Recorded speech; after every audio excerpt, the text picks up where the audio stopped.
Hello everyone, welcome to the Career Focus. ইতিহাস এটা কি শুধু অতীত? কি বলো তোমরা? আমি তো বলবো এটা শুধুমাত্র অতীত নয়, এটি আসলে হচ্ছে অতীতের অভিজ্ঞতা। হ্যাঁ, সঠিক শুনেছো, আসলে এটা অতীতের অভিজ্ঞতা। সেই যুগে, সেই টাইমে, সেই সব মানুষরা কিভাবে জীবনযাপন করেছিল তাদের অভিজ্ঞতাগুলোকেই লেখা এখানে আছে ইতিহাসে। এটাকেই আমরা বলবো ইতিহাস। কোশ্চেন হচ্ছে, আমরা তাদের অভিজ্ঞতাগুলোকে কিভাবে জানতে পারবো? এখনকার যুগে কারো অভিজ্ঞতা জানা খুব সহজ। মানে আমি যদি তোমাদের বলি আজ থেকে 10 বছর আগে কি ঘটেছিল, সেটা যদি করতে হয় তোমাদের কাছে একদম ডাইরেক্ট কুইক অ্যাক্সেস মোবাইল, ইন্টারনেটে তোমরা সার্চ করে নেবে 10 বছর আগে কি কি ঘটেছিল, সব দিয়ে দেবে। এখন চ্যাট জিপিটি বলো বা গ্রক বলো, যে কোনো এআই কে তোমরা জিজ্ঞেস করো না কেন, they will give you the answer. But এই টাইমটা যদি আমরা আরো পিছিয়ে যাই, আজ থেকে 30 বছর আগে, 40 বছর আগে, 50 বছর আগে, সেই টাইমে তাদের অভিজ্ঞতাগুলি আমরা কিন্তু সঠিক রকম ভাবে জানতে পারি না। কেন? তার কারণ এখনকার যুগে সমস্ত অভিজ্ঞতাগুলোকে রেকর্ড রাখা হয় নিউজ পেপারের মাধ্যমে, অনেক বই লেখা হয়, নিউজ চ্যানেল আছে, সোশ্যাল মিডিয়া আছে, ইন্টারনেট আছে, সবটা আছে। কিন্তু তখন তো ছিল না internet, social media, video, information technology, এত তো ছিল না। তখন নর্মালি নিউজ পেপার ছিল, কিন্তু বইও ছিল। কিন্তু যদি আমরা আরো পিছিয়ে যাই, আজ থেকে 200 বছর আগে, 300 বছর আগে, 400 বছর আগে, তখন মানুষজন কিভাবে থাকতো? তখন দেখো, হয়তো আজ থেকে 500 বছর আগের কথা যদি বলি, তখন হয়তো নিউজ পেপার ছিল না। হ্যাঁ, নিউজ পেপার ছিলই না তখন। কিছু কিছু লেখা সাহিত্য পাওয়া যায়।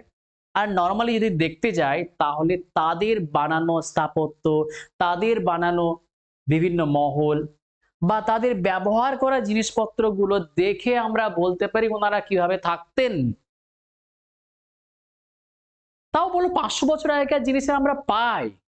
কিন্তু যদি আমরা 1000 বছর, 2000 বছর, 3000 বছর, 4000, এতটা বছর পিছিয়ে যায়, তখনকার লোকজন কিভাবে থাকতো, তখন কিন্তু এই যে সোর্স গুলো, এই উৎসগুলো পাওয়া কঠিন হয়ে যায়। আমরা যদি বলি এই উৎসগুলো কেমন, তাহলে দুটো ভাগ বলতে পারি। একটা লিখিত উপাদান, লিখিত উৎস, আর একটা অলিখিত। অলিখিত মানে যেসব জিনিসগুলো ওনারা ব্যবহার করতেন, সেটা একটা ছোট জিনিস থেকেও শুরু করে বড় জিনিস পর্যন্ত সম্পূর্ণ রকম জিনিসগুলোকে কি ব্যবহার করতেন, সেগুলো অলিখিত উপাদান। আরো ভাষায় যদি বলি, প্রত্নতাত্ত্বিক উপাদান। লিখিত উপাদান যেগুলো আছে, সেগুলো থেকে তো আমরা ডাইরেক্ট ইতিহাস সম্বন্ধে জানতে পারি, কেমন ছিল না ছিল সেটা লেখা হয়েছে, সেটা ডকুমেন্টেড হয়েছে। কিন্তু যেগুলো প্রত্নতাত্ত্বিক উপাদান, সেগুলো থেকে আমাদের জানার জন্য কি করতে হয়? আমাদের একটু অ্যাজিউম করে নিতে হয় যে সেই টাইমে লোকজনরা কিভাবে থাকতো।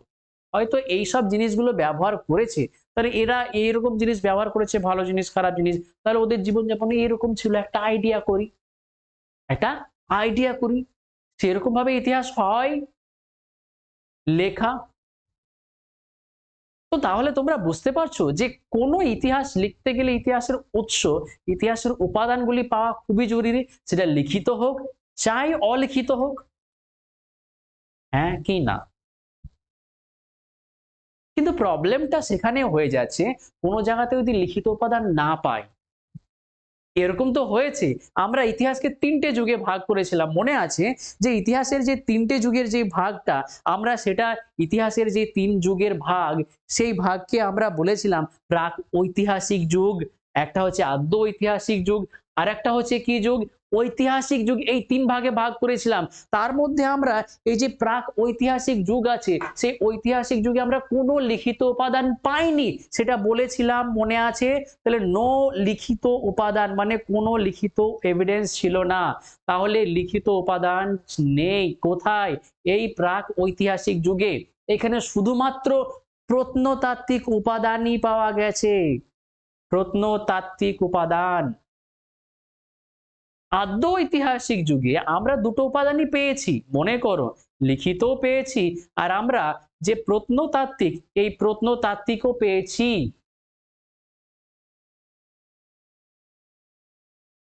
কিন্তু এই জায়গায় প্রবলেম হয়ে গেছে যে যেই লিখিত উপাদান আমরা পেয়েছি সেগুলো আমরা পড়তে জানি না। মানে ওদের ভাষা এমন ছিল যে ভাষা আমাদের জানাই নাই। তাহলে তো আবার আরো প্রবলেম হয়ে গেল। মেবি ইন ফিউচার আমরা পড়তে পারবো, আশা করি পারবো, জানা নাই পারবো কি পারবো না, হতে পারে আমরা পেরে যাব। আমরা বলতে তুমি যদি ভিডিও দেখছো হয়তো তুমি,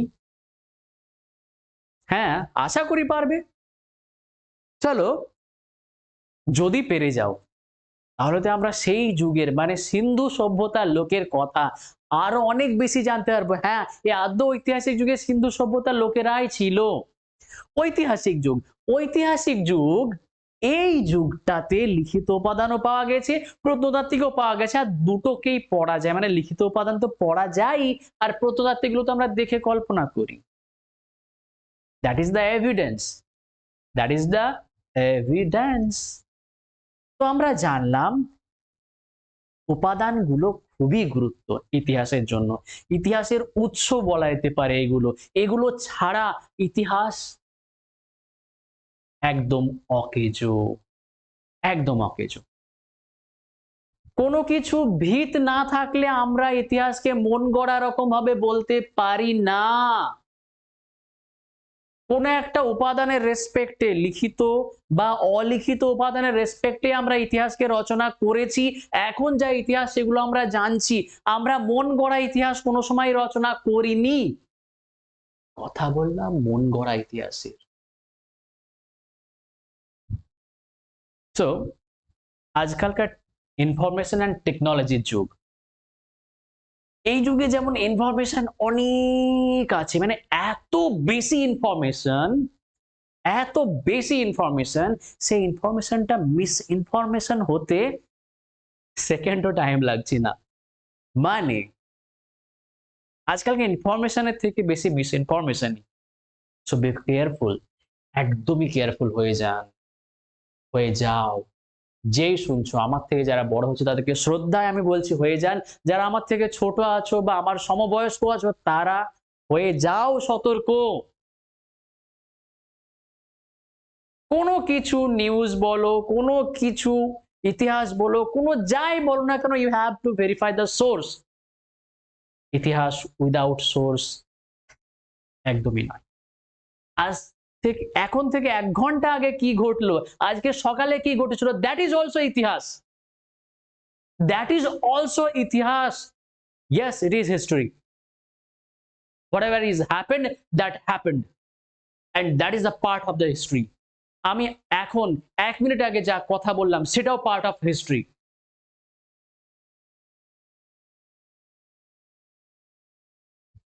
চলো, অনেকটাই বললাম, দরকার আছে তোমরা এই বলার মাধ্যমে বুঝতে পারলে যে ইতিহাসের উপাদানটা জানা খুব জরুরি।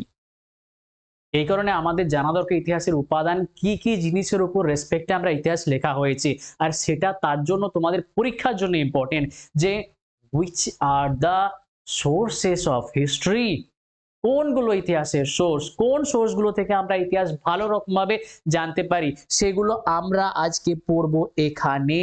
তো ইতিহাসের ঐতিহাসিক যুগের উৎস, যে এই উৎসগুলো কি কি, সাহিত্যিক উপাদান আর একটা হচ্ছে প্রত্নতাত্ত্বিক উপাদান। এই দুই রকমের উপাদান পাওয়া যায়। সাহিত্য মানে লিখিত উপাদান। যদি আমরা সিন্ধু সভ্যতার পরবর্তী এবার সমস্ত জিনিস পড়ছি, এই সিন্ধু সভ্যতার পরবর্তীর কথা যদি বলি, তখন এসেছিল সিন্ধু সভ্যতার পরবর্তী আর্যদের আগমন। ওরা কিন্তু ভারতীয় ছিল না, আগমন কথাটা বললাম। কোথায় আগমন? ভারতে আগমন, ভারতীয় ছিল না। যদি অরিজিনাল ভারতীয় বলা হয় তাহলে সেই সিন্ধুবাসীরাই হবে। আসলে যদি তারও উৎস জানতে যাওয়া হয়, মানে ইতিহাসের ইতিহাস, ইতিহাসের ইতিহাস, ইতিহাসের ইতিহাস, সেরকম দেখতে গেলে হয়তো কেউ কোনো জায়গাকারই না, সবাই সব জায়গা থেকে এক এক জায়গা থেকে এক জায়গায় ছড়িয়ে ছিটিয়ে গিয়েছে, কোনো জায়গায় বসতি গড়েছে। আবার যদি তারও পিছনে যায়, অনেক থিওরি আছে জানো, যে মানুষ পৃথিবীরই না। মানে এখনকার যুগে আমরা খুঁজছি যে অন্যান্য জগতে, অন্যান্য গ্রহতে প্রাণের অস্তিত্ব, মানে আমরা এলিয়েনের খোঁজ করছি। But one theory does exist. সেই থিওরিটা বলছে যে আরে এলিয়েন আমরা খুঁজে বেড়াচ্ছি, আমরা মানুষরাই তো পৃথিবীতে এলিয়েন। মানে আমরা পৃথিবীর না, পৃথিবীর বাইরেকার। আই ডোন্ট নো, আমি জানি না এই সম্বন্ধে। কিন্তু কথা যদি বলতে যাওয়া হয়, কেউ কোনো জায়গাকার ছিল না আগে, কেউ কোনো না কোনো জায়গা থেকে বসতি উঠে এসে বসতি স্থাপন করেছে কোনো না কোনো জায়গায়। তেমনি আর্যরা এখানকার ছিল না, আর্যরা বাইরে ছিল, বাইরে থেকে এসে কোথা থেকে এসেছিল না ছিল সব ছিল, সেটা আমরা পড়াবো এখানে নয়। এটা আমরা বৈদিক সাহিত্য পড়বো, বা আমরা যে ইতিহাসের উপাদান, সেই উপাদান সম্বন্ধে পড়বো। আমরা যখন আর্যদের কথা বলবো, আর্যদেরকে বৈদিক বলা হয়, আমরা কথাটা ইউজ করে নিলাম, বৈদিক বলা হয়। তো বৈদিক সভ্যতা পড়বো। বৈদিক এই কারণে, দেখুন ওনারা বেদ লিখেছিলেন, সেই জন্য ওই যে সভ্যতাটাকে বলা হয় বৈদিক সভ্যতা। বেদ লেখাটা যখনই বলে দিলাম, তো এই যে বেদ একটা সাহিত্যের মধ্যে পড়ে, সাহিত্যিক উপাদান বেদগুলো থেকে, বা ওই সমস্ত যেসব রিলেটেড সাহিত্য ছিল তাদেরকে বলা হয় বৈদিক সাহিত্য। সেই সাহিত্যগুলো থেকে সে যুগের ইতিহাস সম্পর্কে জানা যায়। সেইরকম ভাবে জৈন ধর্ম আছে, জৈন ধর্মের সাহিত্যগুলো থেকেও জানা যায়। সেইরকম ভাবে বৌদ্ধ ধর্ম আছে, বৌদ্ধ ধর্মের সাহিত্যগুলো থেকেও জানা যায়। কিন্তু এই সমস্ত সাহিত্যগুলো কেমন? সবই দেখো ধার্মিক সাহিত্য। তো আমি যদি সাহিত্যিক উপাদানের কথা বলি, কিছু সাহিত্যিক উপাদান ধার্মিকও পেলাম। আবার যদি বলি যে এই সমস্ত সাহিত্যিক উপাদান যেগুলো হলো, এগুলো সবই দেশীয়, অবশ্যই এগুলো দেশীয়। সেই টাইমে কিছু কিছু লোকজন যারা ভারতে বিদেশে এসেছিল, বিদেশ থেকে এসেছিল, যেমন কথা বলি মেগাস্থিনিসের কথা। মেগাস্থিনিস বিদেশ থেকে ভারতে এসেছিলেন, তিনি বই লিখেছিলেন ইন্ডিকা। উনার যে লেখা বইটা ইন্ডিকা, এটা হচ্ছে বিদেশি উপাদান, বিদেশি সাহিত্য। তো আমরা সাহিত্যকে দুভাগে ভাগ করলাম, যে একটা দেশীয়, একটা বিদেশি। এই যে দেশীয় উপাদান আছে, একে আমার আবার কয় ভাগে ভাগ করব? একটা তো ভাগ আমি অলরেডি বলেছি। কি ভাগ বলেছি? দেশীয় উপাদানের ভিতরে আমরা ভাগ বলে দিয়েছি অলরেডি, এটা ধার্মিক। আর একটা হচ্ছে অধার্মিক। বলবো কি? আরে না, এটাকে অধার্মিক বললে কথাটা খারাপ লাগে, আমরা ধর্ম নিরপেক্ষ বলবো। কি বলবো আমরা? ধর্ম নিরপেক্ষ। দুই ধরনের সাহিত্য আমরা পাচ্ছি দেশীয়র ভিতরে, একটা ধার্মিক সাহিত্য, একটা ধর্ম নিরপেক্ষ সাহিত্য। তাহলে আমরা দেখো ঐতিহাসিক উপাদান দুই রকমের। আচ্ছা, একটা হচ্ছে সাহিত্যিক উপাদান, আর এটা হচ্ছে প্রত্নতাত্ত্বিক উপাদান। সাহিত্যিক উপাদানকে আমরা দুই ভাগে ভাগ করলাম, দেশীয়, বৈদেশিক। যে দেশীয় আছে, সেই দেশীয়কে আবার আমরা ভাগ করেছি যে দেখো ধার্মিক আর ধর্মনিরপেক্ষ। সেই ধার্মিকও আবার আবার কিছু ভাগে ভাগ আছে। কি ভাগে ভাগ আছে? আমরা বললাম তিনটে ধর্মের কথা, মেন মেন, যে বৈদিক সাহিত্য, জৈন সাহিত্য আর বৌদ্ধ সাহিত্য, এই তিনটে ভাগ। এই যে তিনটে ভাগ,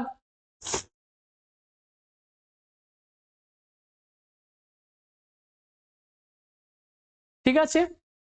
তাহলে আমরা এই তিনটে ভাগের কথা জানলাম। এবার আমরা ভাগগুলোকে একটুখানি এলাবোরেট করে দেখব, ধীরে ধীরে আসবো, সবটাই দেখব। দেখো এই ভাগগুলো কি পরীক্ষার জন্য ইম্পর্টেন্ট?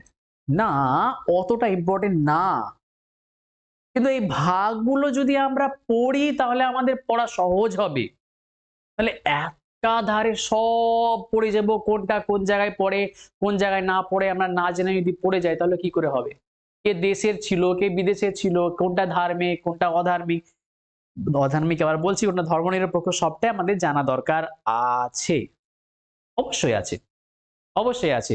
চলো এবার আমরা আরেকটু দেখি। আমরা আসলে ইতিহাসের উপাদানকে দুই ভাগে ভাগ করলাম। একটা হচ্ছে সাহিত্যিক উপাদান, একটা হচ্ছে প্রত্নতাত্ত্বিক উপাদান। সাহিত্যিক উপাদানকে দুই ভাগে ভাগ করেছি, একটা দেশীয় উপাদান, একটা হচ্ছে বিদেশি সাহিত্য, মানে বিদেশি উপাদান। এই দেশীয় উপাদানকে তিন ভাগে আমরা ভাগ করেছি। তিনটে ভাগ কি কি? তিনটে ভাগ যদি আমরা বলি, একটা হচ্ছে ধার্মিক, আর একটা হচ্ছে দুটো ভাগে ভাগ করেছি, একটা ধার্মিক আর একটা হচ্ছে ধর্ম নিরপেক্ষ। এই ধার্মিককে আবার আমরা তিন ভাগে করেছি। কি কি দেখো তো, একটা বৈদিক সাহিত্য, এটা হচ্ছে বৌদ্ধ সাহিত্য, আর এটা হচ্ছে জৈন সাহিত্য। বৈদিক বলতে বিশেষ করে বলা যেতে পারে আমাদের সনাতন ধর্ম রিলেটেড। কি ধর্ম রিলেটেড? সনাতন ধর্ম রিলেটেড। বৌদ্ধ ধর্ম রিলেটেড, জৈন ধর্ম রিলেটেড ধার্মিক সাহিত্য। ধর্মনিরপেক্ষের ভিতরে আছে ঐতিহাসিক সাহিত্য, যেগুলো পুরোপুরি ইতিহাসকে কেন্দ্র করে লেখা হয়েছে সেরকম সাহিত্য, ঐতিহাসিক সাহিত্য। আর একটা আছে যে অর্ধ ঐতিহাসিক সাহিত্য, ইতিহাসেরই কিছু সাহিত্য কিন্তু কিছুটা কাল্পনিক, অর্ধটা কাল্পনিক, তাকে বলা হয় অর্ধ ঐতিহাসিক সাহিত্য। আবার যদি আমরা পরে সাহিত্য দেখি, জীবনীমূলক সাহিত্য, জীবন কারো যে বায়োগ্রাফি, সেই বায়োগ্রাফিটাও হচ্ছে কি ইতিহাসের উপাদান। বুঝলে? তাহলে আমরা ইতিহাসের উপাদান সম্পর্কে আমরা জানলাম যে এইগুলো ইতিহাসের উপাদান। আমরা এই যেসব উপাদান সম্পর্কে বললাম, আজকে যে ভাগগুলো বললাম, সেগুলো সব ভাগটাই সাহিত্যিক উপাদানের বললাম। প্রত্নতাত্ত্বিক আমরা পড়বো, এখন না। আজকের আমাদের ক্লাস মেনলি কোনটার উপরে? আমরা দেখো আজকের ক্লাস যেটা আমরা দিতে যাচ্ছি, এই যে বৈদিক সাহিত্য, এই বৈদিক সাহিত্যের উপরে। কার উপরে? বৈদিক সাহিত্যের উপরে। চলো আমরা এবার জানবো বৈদিক সাহিত্য কি। বৈদিক সাহিত্য এটা আমরা চেষ্টা করব বৈদিক সাহিত্য সম্পর্কে সবটা জানার উইথ ডিটেইলস। চলো দেখি। আসলে এই যে বৈদিক সাহিত্যর যদি আমরা কথা বলতে যাই, তাহলে বৈদিক সাহিত্যের দুটো ভাগ আছে। একটা হচ্ছে বৈদিক সাহিত্য যেটা অনেক আগে লেখা হয়েছে, কিছুটা পরে লেখা হয়েছে।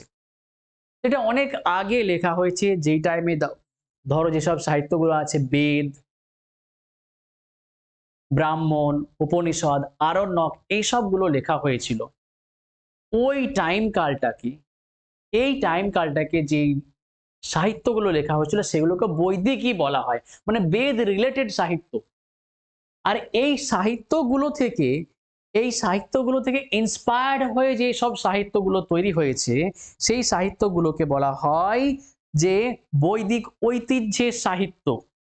কি কোথাকার সাহিত্য? বৈদিক ঐতিহ্যের সাহিত্য। আর আরেকটা সাহিত্য যেটা বললাম বৈদিক সাহিত্য, সেটা হচ্ছে কি একদম বেদ। সেই বেদগুলোই হচ্ছে বৈদিক সাহিত্য। এগুলো লেখা হয়েছিল আগে। আর যে বৈদিক ট্র্যাডিশনের, যে বৈদিক ঐতিহ্যের সাহিত্য, সেগুলো লেখা হয়েছিল পরে। যে বৈদিক সাহিত্যগুলো লেখা হয়েছিল মনে রাখো 1500 খ্রিস্টপূর্বাব্দ থেকে 600 খ্রিস্টপূর্বাব্দে, 1500 থেকে 600 খ্রিস্টপূর্বাব্দে। আর এই যে সাহিত্যগুলো লেখা হয়েছিল বৈদিক ঐতিহ্যের সাহিত্য, সেগুলো 600 খ্রিস্টপূর্বাব্দ থেকে 600 খ্রিস্টাব্দে, এই টাইম পিরিয়ডটাতে।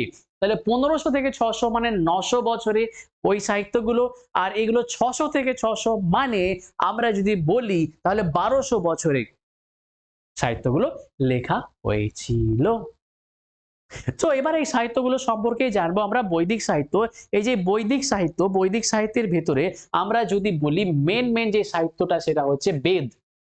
বৈদিক সাহিত্য বেদ, আর হচ্ছে কি ব্রাহ্মণ, আর হচ্ছে কি আরণ্যক, আর হচ্ছে কি উপনিষদ। এই যে চারটে বৈদিক সাহিত্যের মধ্যে ইম্পর্টেন্ট চারটে ভাগ হচ্ছে বেদ। আর একটা নাম বেদকে সামহিতা বলা হয়। কি বলা হয়? সামহিতা। ব্রাহ্মণ, আরণ্যক, উপনিষদ, চারটে হচ্ছে বৈদিক সাহিত্য। বেদ, ব্রাহ্মণ, আরণ্যক, উপনিষদ এইগুলো লেখা হয়েছিল 1500 খ্রিস্টপূর্বাব্দ থেকে 600 খ্রিস্টপূর্বাব্দে। ওকে, এই সমস্তগুলো সম্পর্কে আমরা পড়ব। যদি আমরা বেদের কথা বলি, বেদ 4 ভাগে বিভক্ত। 4টে বেদ আছে, ঋগ্বেদ, সামবেদ, যজুর্বেদ আর অথর্ববেদ। এই 4টে বেদ আছে। আমরা আজকের ক্লাসে এই বেদগুলো সম্পর্কে আলোচনা করব, 4টে বেদ সম্পর্কে আলোচনা করব। চলো আমরা দেখি 4টে বেদগুলো সম্পর্কে। বেদ এটা কি? বেদ এটা বৈদিক সাহিত্যের মধ্যে সবচাইতে গুরুত্বপূর্ণ সাহিত্য। বলা হয় সবচাইতে গুরুত্বপূর্ণ সাহিত্য বৈদিক সাহিত্যের, সেটা হচ্ছে বেদ। এই বেদটা মনে করা হয় যে কোনো মানুষ দ্বারা রচিত নয়, স্বয়ং ঈশ্বর দ্বারা রচিত। তার জন্য এটাকে বলা হয় অপৌরুষেয়। কেন এ অপৌরুষেয় বলা হয়? স্বয়ং ঈশ্বর দ্বারা রচিত, মানুষ দ্বারা রচিত নয়, তার জন্য মানে কোনো পুরুষ দ্বারা রচিত নয়। দ্যাট ইজ অপৌরুষেয়। এটি চিরস্থায়ী, চিরকাল থাকবে। তার জন্য একে বলা হয় কি? নিত্য। কি বলা হয়? একে নিত্য বলা হয়। বেদের কিছু কিছু বৈশিষ্ট্য খুব ইম্পর্টেন্ট, মনে রাখো, এগুলো জানা দরকার আছে, বিকজ ইট ইজ ইম্পর্টেন্ট। এটা অবশ্যই অবশ্যই খুব খুব খুব খুব ইম্পর্টেন্ট। অপৌরুষেয় কেন, নিত্য কেন? আর একটা জানবো আমরা, শ্রুতি। বেদকে আসলে আগে কোনো রকমের লেখার জন্য কি ছিল না? কাগজ ছিল না। কাগজ তো দূরের কথা, আগে লিপি যেগুলো ব্যবহার করা হতো সেগুলো পাতায় লেখা হতো কোনো গাছের। তো তখনও পর্যন্ত যে গাছের পাতায় লেখাটা চালু হয়নি বা গাছের পাতায় লিখেনি, লেখা স্টার্ট করেনি। বেদগুলিকে এক প্রজন্ম থেকে আরেক প্রজন্ম, এক জেনারেশন থেকে আরেক জেনারেশন শুনে শুনে সবাই মুখস্থ করে মনে রাখতো। তার জন্য বেদকে কি বলা হয়? বেদকে বলা হয় শ্রুতি। কি বলা হয়? শ্রুতি। বেদকে বলা হয় অপৌরুষেয়, বেদকে বলা হয় নিত্য, বেদকে বলা হয় শ্রুতি। এই আমরা তিনটে জিনিস, তিনটে নাম আমরা জানলাম, যে বেদের তিনটে নাম, সেগুলো আমরা জেনে নিলাম। ওকে, বুঝলে? এবার দেখো, লক্ষ্য করো, এই বেদ সম্পর্কে আমরা আরো কিছু জিনিস সম্পর্কে জানবো। আমরা আগেই জেনেছি এই যে এই বেদ 4টি আছে। কি কি বেদ? ঋগ্বেদ, সামবেদ, যজুর্বেদ আর অথর্ববেদ।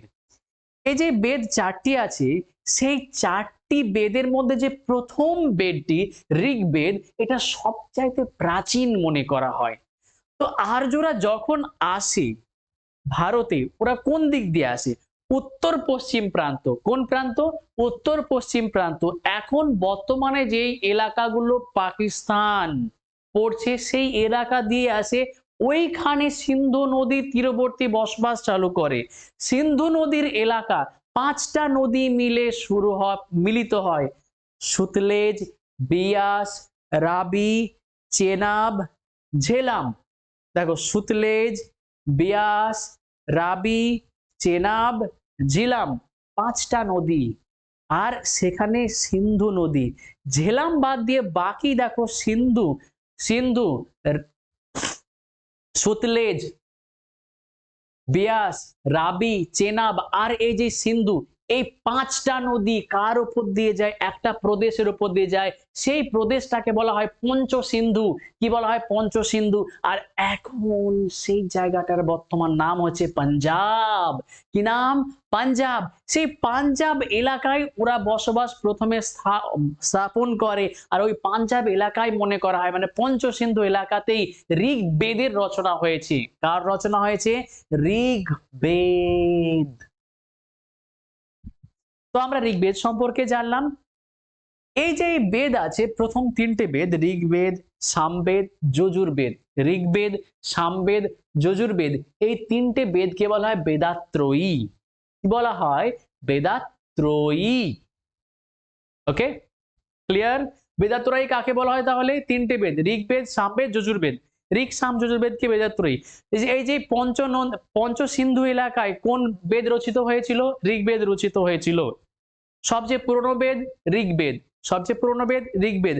বেদকে নিত্য বলা হয়, বেদকে অপৌরুষীয় বলা হয়, বেদকে আর কি বলা হয়? শ্রুতি বলা হয়। কেন নিত্য বলা হয়? চিরকাল থাকবে। অপৌরুষীয় কেন বলা হয়? কোনো পুরুষ দ্বারা রচিত নয়। কেন শ্রুতি বলা হয়? মনে থাকবে? মনে থাকবে? সব তোমরা খাতায় নোট করো, প্রত্যেকটা জিনিস, প্রত্যেকটা পয়েন্ট দেখো, সুন্দর করে তোমাদের প্রেজেন্টেশন বানিয়ে তোমাদের দেখিয়ে দিচ্ছি। স্ক্রিনশট স্ক্রিনশট তুলে নাও। তোমরা যদি চাও যে না আমার কোনো কোয়ারি আছে, স্যারের কাছে আরো কিছু জানার দরকার আছে, স্যারের সাথে আমি কানেক্ট হতে চাইবো, তার জন্য দেখো নিচে একটা নাম্বার দেওয়া আছে। এই নাম্বারে তোমরা মেসেজ করো বা এই ভিডিওর ডেসক্রিপশনে যাও, ডেসক্রিপশনে গিয়ে একটা লিংক পাবে, হোয়াটসঅ্যাপ গ্রুপের লিংক। হোয়াটসঅ্যাপ গ্রুপে তোমরা জয়েন হতে পারো। ডাইরেক্ট আমার সঙ্গে জোড়ার চান্স তোমাদের কাছে। তোমরা ওখানে তোমাদের ডাইরেক্ট কোয়ারি জিজ্ঞেস করতে পারো, স্যার এটা কি ছিল,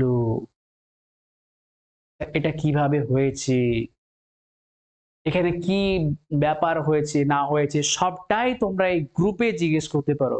আই উইল আনসার, আমি তোমাদের আনসার করব। চলো আজকের ভিডিওটা লেন্দি করব না, একদমই লেন্দি করব না। তো যেহেতু আমরা এই বেদ পর্যন্ত এখানে এলাম, আমরা ইতিহাসের উপাদানগুলোকে আলোচনা করলাম, বাকি সমস্ত বেদগুলোকে যে আলোচনাটা স্টার্ট এখন করছি না, এখন করছি না। চারটে বেদই আমরা পরের ক্লাসে নেব, বিকজ আমাদেরকে জানা এই ক্লাসের উপাদান সম্পর্কে জানা খুবই জরুরি ছিল, সেটা তোমাদেরকে জানালাম। এখন যেহেতু ভিডিও লেন্দি করতে চাই না, তাই ক্লাসটা এখানে এন্ড করছি। নেক্সট ক্লাসে, নেক্সট ভিডিওতে তোমাদেরকে আবার চারটে বেদ সম্পর্কে সুন্দর রকম ভাবে আইডিয়া দেওয়া হবে। তোমরা ওয়েট করো নেক্সট ক্লাসের। নেক্সট ক্লাসটা খুব তাড়াতাড়ি চলে আসছে। যদি তোমাদের ভিডিও ভালো লেগে থাকে তাহলে অবশ্যই তোমরা লাইক একটা দাও, কমেন্ট করো যে কেমন লাগলো ভিডিও। তোমাদের কমেন্ট, তোমাদের লাইক আমার আত্মবিশ্বাস আরো বাড়াবে। চলো তাহলে আবার দেখা হচ্ছে নেক্সট ভিডিওতে, তোমাদের জন্য আরো নতুন কিছু নিয়ে সুন্দর রকম ভাবে।